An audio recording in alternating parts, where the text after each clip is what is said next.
Thanks everyone for joining us, and especially for those of you who are entrants. This is one of my favorite events of the year. I don't know how many of you have ever tried to put so much information into 3 minutes, but it is quite a challenge. So it's a really interesting event. I'll start by telling you a little bit about it. Typically, it was originally designed at the University of Queensland to celebrate research conducted by PhD students. We are not restricting to PhD students. The idea was to cultivate academic presentation and research communication skills, really thinking about being able to capture the essence and the importance of the work that you do in ways that everyone can understand and also that are engaging and reasonably quick, 3 minutes. So it really takes a lot of work to try and do this, and it's a great challenge for all students, and I'm particularly appreciative of those who are. This is an event, 3-minute thesis, that happens across the globe. We have our competition here at MSU in our college. The winner and runner-up from our college will go on to the university event, and if I understand correctly, there's a regional event that's beyond that. So several colleges at the university are doing it. We were one of the first. Engineering has always been doing this, letters and science, even I think nursing is on board this year. So there'll be several colleges that we're going to join down the road a little bit. But over 900 institutions in 85 countries, according to the University of Queensland's website, hold these events. So it's a phenomenon. Here are the rules. Hopefully the presenters are all aware of this, but you just get one slide. It can't move. You don't get any props. You can only speak, and you cannot sing either. I don't know if anyone is planning to burst into song. And you really are limited to 3 minutes. So in our judging criteria, we're looking for basically providing clear motivation, background, significance to your research question. Some of these are works in development, and that's okay. We're accepting work that is in progress or the ideas that people are doing. The presentation should clearly describe the research strategy, design, and, if applicable, findings. And also, are we getting to conclusions or outcomes and impact as applicable? So we're not penalizing if this is work that's not fully completed, even though 3 of 3 says we are. Another set of criteria is the engagement and communication. So we're looking at the oration quality, well engaging, and being able to hold your attention, and getting you to think about how cool is that work. Okay, we do have prizes. $250 gift card for the winner, $100 gift card for the runner-up, and everyone in this room who is not a judge has a ballot there, and we get to pick a People's Choice Award winner too. So we have 3 award winners. Everyone gets some swag and a fancy certificate that I signed, which I'm sure you'll put on your walls. I want to thank our judging panel. These are all neutral parties, not in the college. Mary Ann Hansen is our designated librarian for our college, and she's done this, been a judge for us, I think, 3rd year, or have you been in all of them? Anyway, she's been a good judge. We've had Mary Ann many times. Joe Hicks was in the inaugural 3-minute thesis competition, but he's an assistant dean in our college and knows what it takes to do these, and has been a judge for us in the past. And then Daniel Grant is Associate Director of Research for Research Development for Extension and Engagement through the Office of Research Development. So these are all people that know our college, enough about our college, but have no connection to any of the groups within the college, so they should be neutral judges, and I really appreciate the 3 of them for taking their time out of their day to do this. Our first presenter. So how this will work, we'll get the presenter up here. The timer does not start until they start to speak, so I have to run off there and get myself set. But they get 3 minutes. It won't start for any of you until you start to speak, so don't worry about or if there's anything with slides and things. But I will move it to the slide that is your background slide, and then all you have to do is come up here and enjoy your 3 minutes in this talk. After each person finishes, we're going to have a little short break so that the judges can make a few notes. There's not time during the presentation to write much down. You could be doing the same, knowing at the end that you'll get a chance to vote. Once we get through all of the presentations, then we'll take a little break for the judges to convene. You can get more snacks. Then you can fill out your ballots. And we'll collect the ballots from everyone, and we'll tell them and do that. So, any questions? Good. Okay, so it's a fabulous lineup. I'm so impressed with all of these presentations. I think this is a great group. I think you'll agree. Our first presenter is Melis Edwards, who very recently defended her PhD dissertation, or is it dissertation? She's an adult in higher education, and the title of her presentation is "I Felt Like I Did Not Belong," a case study investigation on doctoral students' validation, engagement, and socialization experiences.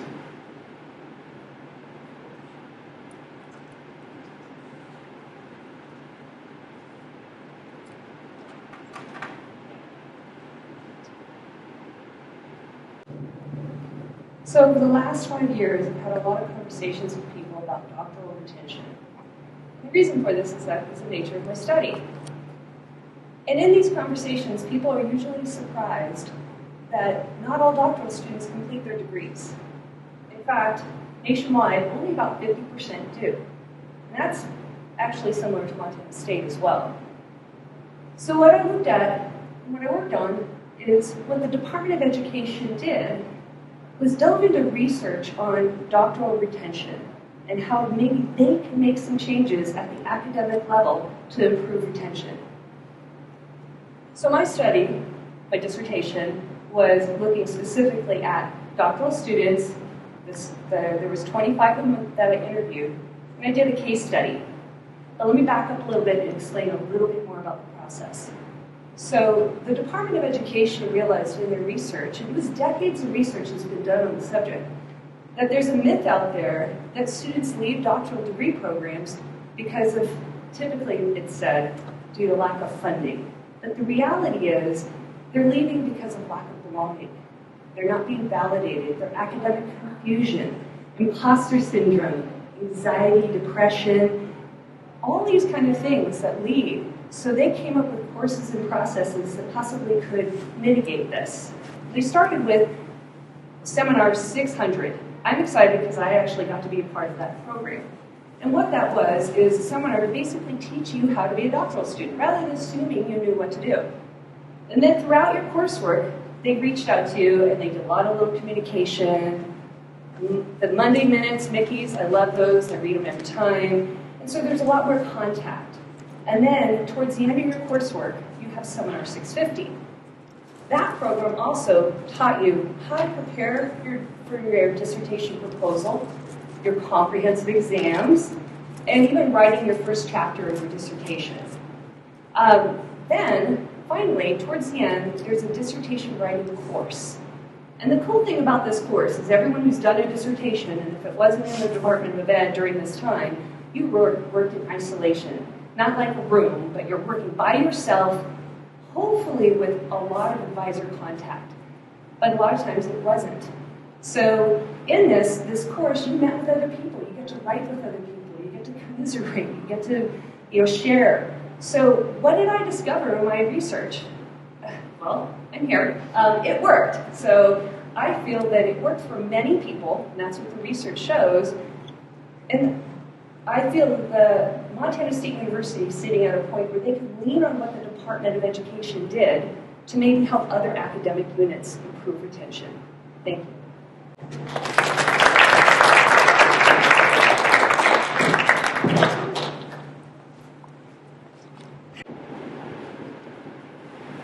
Our second presenter is Colleen Jones. She's a first-year PhD student in the Exercise and Nutrition Sciences program. The title of her presentation is Rural Families Experience with 4-Day School Week Policies, Methodology and Preliminary Results.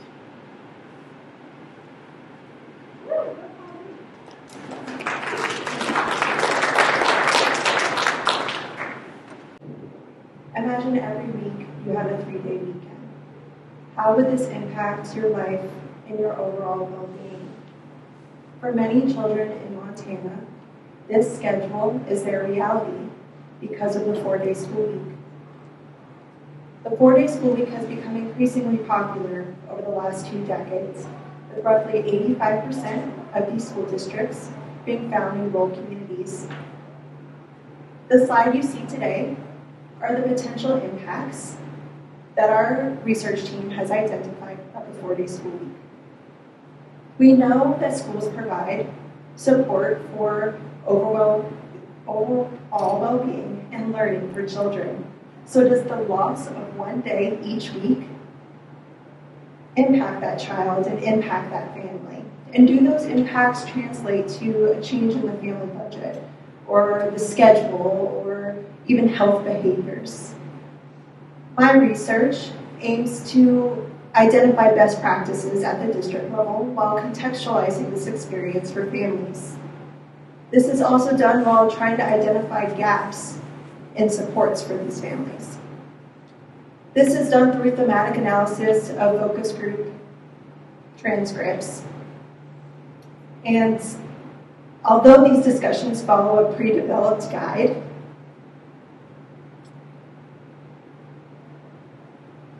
the analysis does not preclude an opportunity to address emergent themes. As of today, we've conducted multiple focus groups in Oregon and Montana among families within rural 4-day school week districts. And as you can imagine, there are children in these districts that grow up in a farming family and may experience this extra day completing chores and taking care of animals. But then you may also see another child growing up in a family with a parent that struggles to find a job that aligns with this new schedule. And so they may experience financial hardship, childcare access issues, and underemployment. Besides these experiences, we've also seen opportunities for community to support, an overwhelming agreement that they have increased family time, and opportunities to attend appointments and errands without removing the child from the school. Our work is not done, as we hope to recruit more diverse families. Stories of those that experience this schedule in a difficult manner are potentially underrepresented within our current data. And so over the next few months, we do hope to recruit more diverse families. We know that policy change impacts the individual, the family, and the community. And our hope is that we find the best path forward for these families of children attending 4-day school week. Thank you.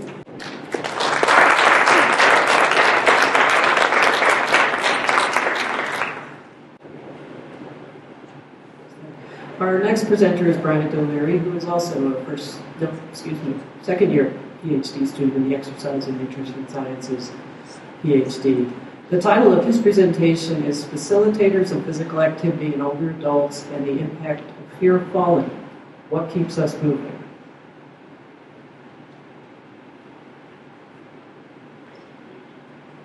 Today we'll be discussing the important topic of facilitators, physical activity amongst older adults, and the impact fear of falling may have. We know that in our population, we are experiencing a rapid aging. This is an exponential growth in older adults. We also know that this presents some unique challenges to our society, particularly around healthy aging. It's been shown that active older adults are more likely to achieve what we consider to be healthy aging. This includes independence, integration with society, and many more things. One way to achieve what we consider to be healthy aging is through consistent engagement in exercise. What we still need to understand is how we maintain that exercise engagement. It has been shown in some research that a person's perceived confidence plays a large role in their exercise habits, along with fear of falling. So we decided to carry out a pilot study qualitatively analyzing what factors influence older adults' exercise habits here in Montana. Participants were given a quick survey in which they were asked a series of qualitative questions to understand open-endedly what their experience was with exercise and what influenced their experience with exercise. We then analyzed this to find consistent themes. To our surprise, we found that confidence was actually not influential in their exercise habits, but instead lifelong participation. We also found that self-motivation was a primary influencer of exercise. Those that had been participating in exercise were more likely to continue to participate in exercise as they aged. Additionally, we found that older adults did experience some changes in exercise habits due to fear of falling. However, it was not that they stopped exercising, but instead made a slight shift in their exercise engagement. What this really means is instead of downhill skiing, they were cross-country skiing. So though we answered a few of these questions, there are still many more left unanswered that need to be explored in future research. In the meantime, if you're active, keep at it. If you're not, there's still time. It's never too late. And for goodness sakes, keep gym class in recess.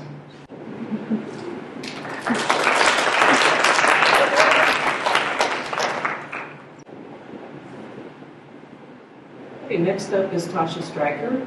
She is finishing PhD or PhD in adult and higher education.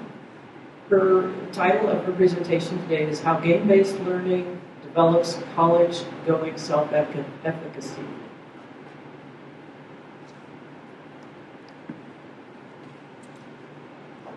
The study I'm presenting stems from my role as a graduate research assistant under our dean, Dr. Tasha Striker.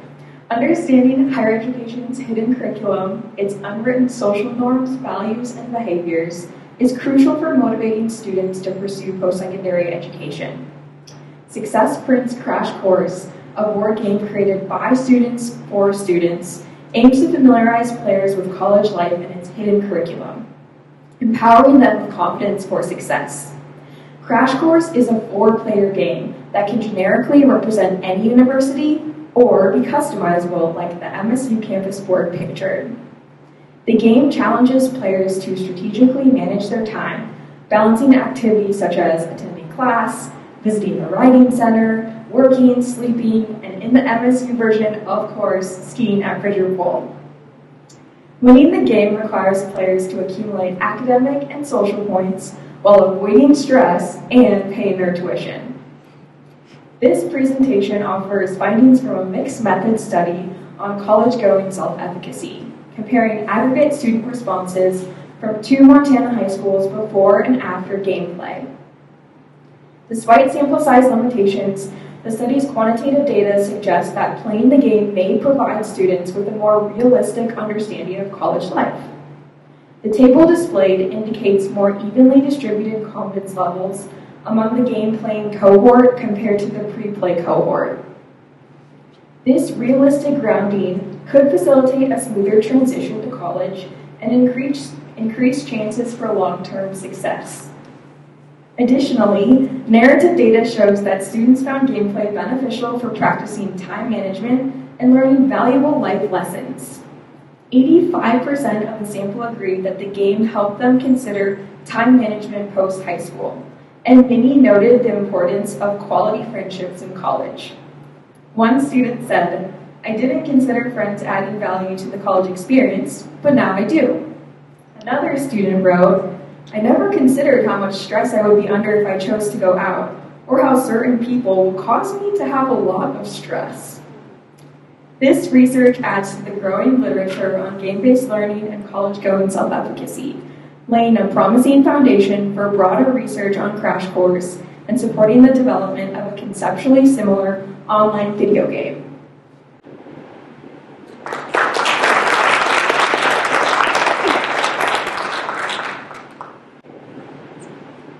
Next in our series of exercise and nutrition sciences PhD students is a third-year student who is defending in a few weeks, Morgan Chamberlin. The title of her presentation is You Are What You Eat, or Are You?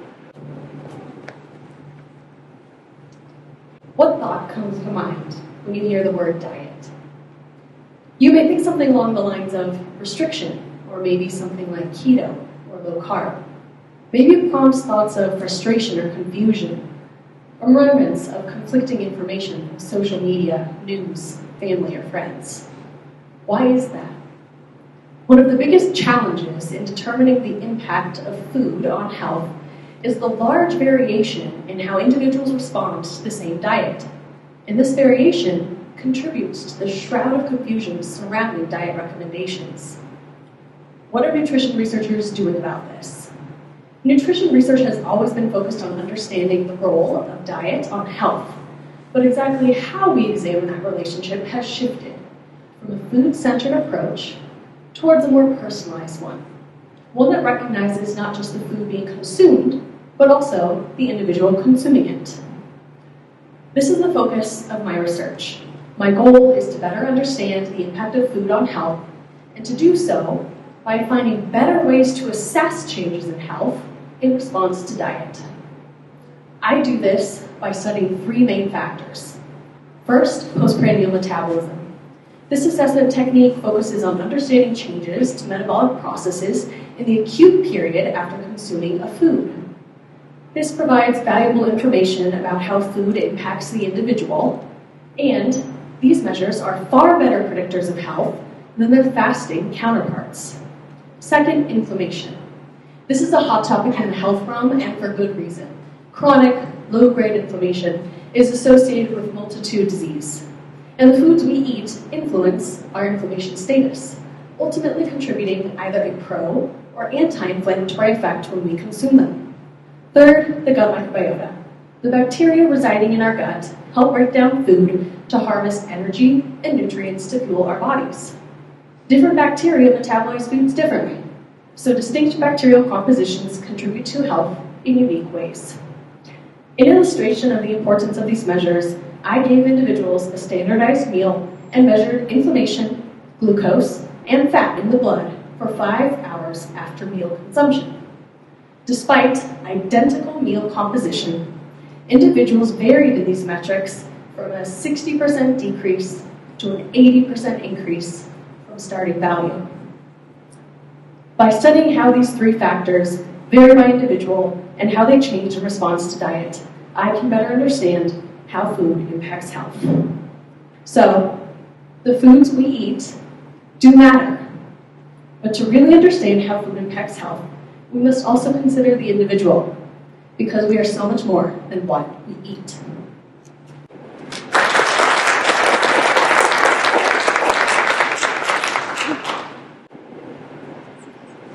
Next is Katharine Sutphen.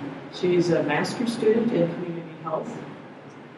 Is presenting Evaluating the Effectiveness of the Mental Wellness Conversation Curriculum Training, volunteer-led, community-based, preventative mental health and wellness pedagogy.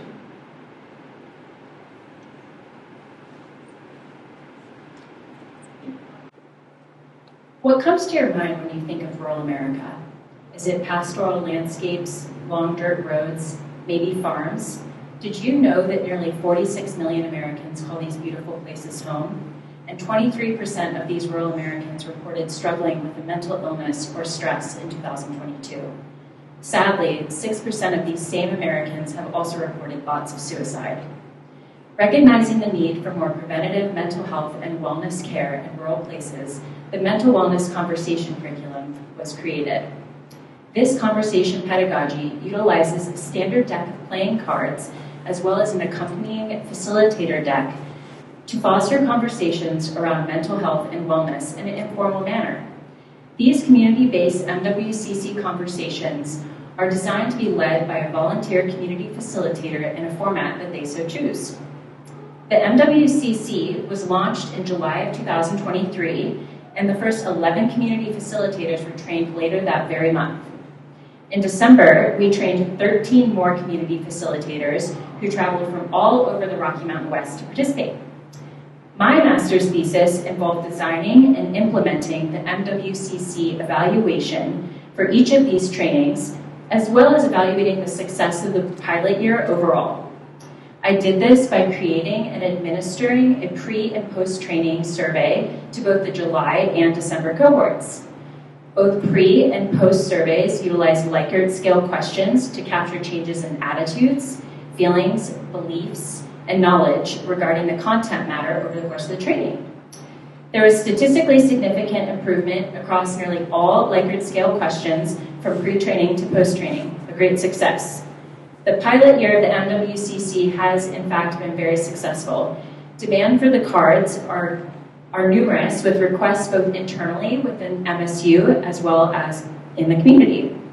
While there's been some stagnation among our community facilitators in leading their own MWCC conversations, an investigation into possible explanations provides a framework for future trainings as well as improving volunteer engagement of our facilitators. These factors include 1, the role of agency and autonomy in volunteering, 2, self-determination theory and its explanatory power in volunteer engagement, 3, the importance of recruitment strategies, 4, the value of skills-based volunteering, and 5, the importance of content delivery. We're really excited to continue expanding the MWCC, and with focus on improving our volunteer engagement overall amongst our community facilitators, we're confident in MWC's ability to be a preventative, community-based tool that works to alleviate the burdens and barriers associated with mental health and wellness in rural America.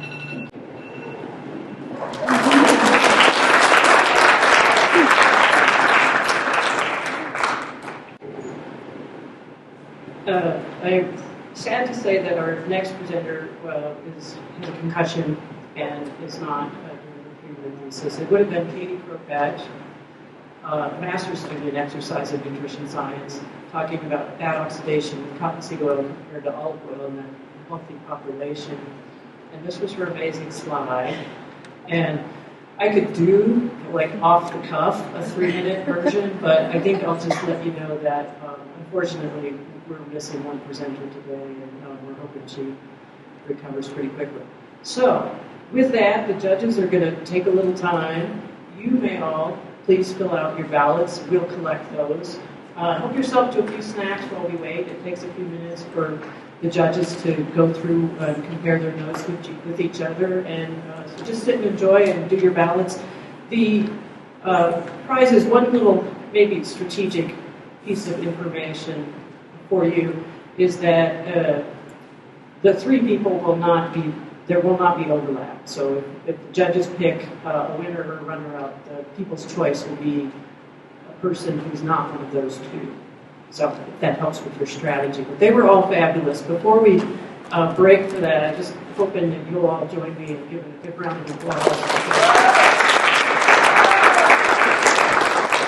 3-minute thesis, as I think you can appreciate if you've ever tried it, is very difficult, and I think they all did a fabulous job, so I really appreciate that. I'll leave you alone for a few minutes, and then we'll come back. The names, if you need a reminder, names and pictures are on the slide, and please fill out your ballots and enjoy yourselves, tuck with yourselves with some snacks for a few minutes. Okay. We have results. Quite a distribution. Everyone did really well, and thank you very much. This was really an impressive year. We'll start with the People's Choice. And the winner is, the People's Choice person is Tasha Striker.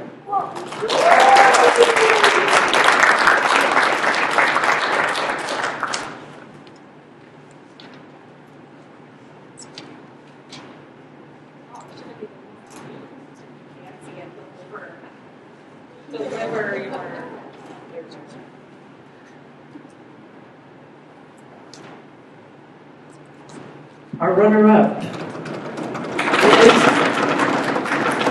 Katharine Sutphen.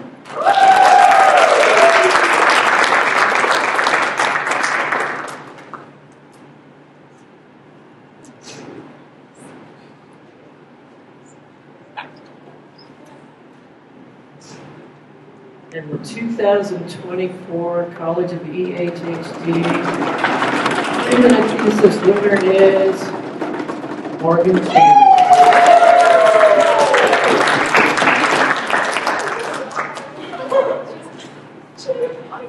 get all of the winners up here, please? I need to make you sign something and take your picture.